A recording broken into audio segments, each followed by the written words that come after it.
भाग 10। लखन के इस चीर परिचित रवैये से रमा थोड़ा झेपने लगती है। लखन गांव के ही एक जमींदार का बेटा है, जिसका कुछ विवाद दोनों के खेतों के बीच निकले रास्ते को लेकर महेश से लंबे समय से चल रहा है। पूरे गांव में अपनी धाक जमाना उसका शगल है। वो अपने ही अंदाज में सबसे पेश आता है।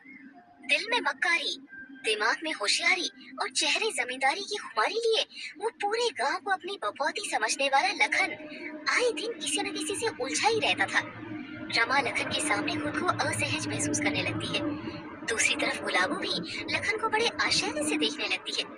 रमा गुलाबो को चलने का इशारा कर उसके बगल से आगे बढ़ जाती है।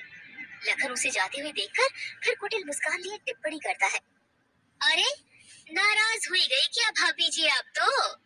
कोनो गलती मलती हुई हो तो माफ कर दियो। हम भी आप ही के दूर के सौतेले देवर जी ठहरे। ससुरी जुबान उन आते से थोड़ा बस में नहीं रहती। बस ईश्वर बाबू की बनाई कायनात की जरा थोड़ी सी तारीफ कर दिए रहे। क्या पता था आप ही बुरा लग जाएगा। बड़का भैया को हमारा प्रणाम कहिएगा बड़की भाभी जी, और छुटका भैया को हमरा अपार प्यार दीजिएगा छुटकी भाभी जी। बड़ी मक्कारी से लखन आंखें और जुबान को घुमाकर गुलाबो और रमा को जाते हुए देखकर बोला। गुलाबो जाते जाते एक बार पीछे गर्दन घुमाकर अजीब तरीके से लखन की तरफ देखती है। इतने में लखन पता नहीं कैसे अचानक 15-20 फुट ऊपर हवा में उछलकर बुरी तरह जमीन पर आ गिरता है। दर्द से बुरी तरह घबराते हुए रीढ़ की हड्डी पर हाथ लगाए अपने साथियों की तरफ देखता है। उसके साथी इस अप्रत्याशित घटना से बुरी तरह घबरा जाते हैं। उनको कुछ समझ नहीं आता कि अचानक क्या हुआ। हो हल्ला सुनकर रमा भी पीछे पलट कर देखती है। लखन को जमीन पर दर्द से तड़पता देख वो सख्ते में आ जाती है। तभी उसकी नजर बगल में खड़ी गुलाबो पर पड़ती है, जो बड़ी बड़ी आंख निकाल कर मंद मंद मुस्कुराते हुए वो सब देखती रहती है। रमा उसे देखकर डर जाती है। बड़ी अचरज से कभी वो गुलाबो को, कभी जमीन पर पड़े लखन को देखने लगती है। रमा और गुलाबो जैसे ही घर में कदम रखते हैं, पार्वती सामने खटिया पर बैठे हुए उनको आते देख बोलती है। आ गई मेरी दोनों महारानियां, बड़ी देर लगा दी। अरे आज तो पूजा टालनी पड़ेगी। अभी अभी एक लड़का आकर बताकर गया कि पंडित जी मंदिर की सीढ़ियों से बुरी तरह गिर पड़े। उनके पाँव की हड्डी टूट गई। उनको पास के गांव में अस्पताल ले गए हैं। दूसरा कोई ढंग का पंडित आसपास है नहीं। अब पता नहीं क्या होगा। जैसे तैसे तो आज योग बैठा था पूजा का।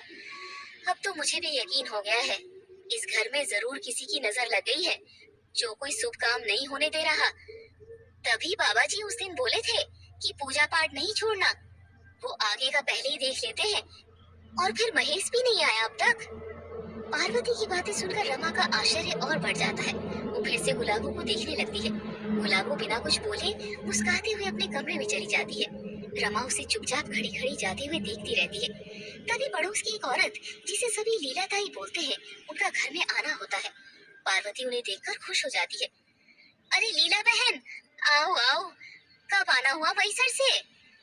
लीला पार्वती के पास आकर खटिया पर बैठ जाती है। बस पार्वती बहन, आज सुबह ही तो आई। तुम्हारे घर की बातों का सुना तो रहा नहीं गया, सो चली आई तुमसे मिलने। छोटा बिटवा शहर से आ भी गया और उसका ब्याह भी कर दिया।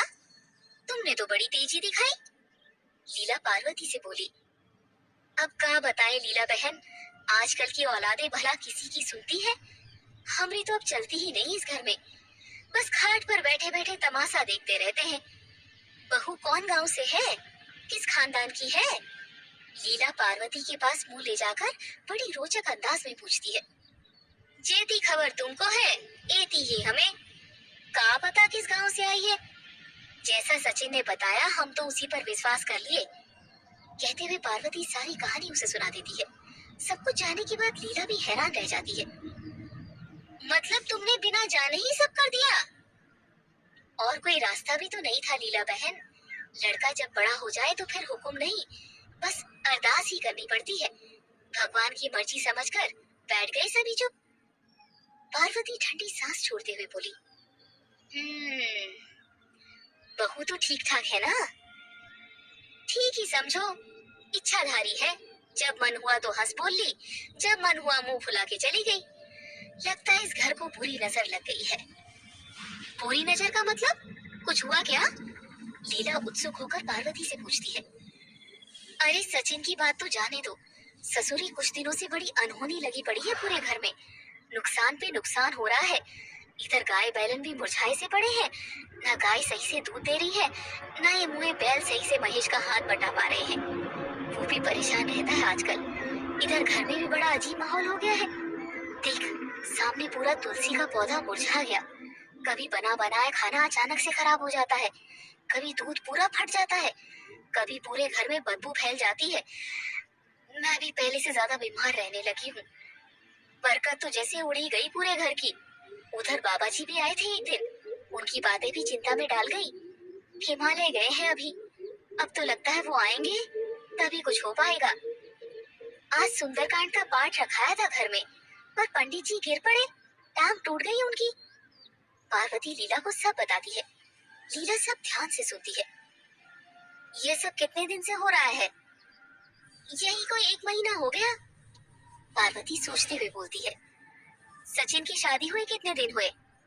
लीला ने पूछा। लीला के मुंह से ये बात सुनते ही पार्वती का माथा ठनकता है। अरे, इस तरफ तो मेरा ध्यान ही नहीं गया लीला बहन। हाँ, जब से वो बहू इस घर में आई है तब से ही कुछ ना कुछ उल्टा सीधा लगा हुआ है। ससुरी मेरी तो अकल ही नहीं दौड़ी इस तरफ। बोलते बोलते पार्वती की आंखों में चमक आ जाती है। रमा एक तरफ खड़ी खड़ी उन लोगों की बातें सुनती रहती है। लीला ताई के मुंह से ऐसी बात सुनकर वो गुलाबों के बारे में वो सारी घटनाएं, सारी अजीब बातें उनको बताना चाहती है, जो उसने इतने दिनों में महसूस की थी। लेकिन थोड़ा डरती है। हिम्मत करके वो उन लोगों से कहती है, माँ जी और लीला ताई, आपसे कुछ कहना है। हाँ हाँ बोल बहू, क्या कहना है? मैं जब से आई हूँ तब से ही बहुत देर से देख रही हूँ, तो किसी गहरी सोच में डूबी हुई है। क्या सोच रही है? लीला ताई रमा की तरफ देखते हुए बोली, वो मुझे आप लोगों को कुछ बताना है, गुलाबों के बारे में। जैसे ही उनसे कुछ बोल पाती, अंदर से गुलाबों की आवाज आ जाती है। अरे रमा दीदी, जरा इधर आना, कुछ काम है आपसे। आप सुन रहे हैं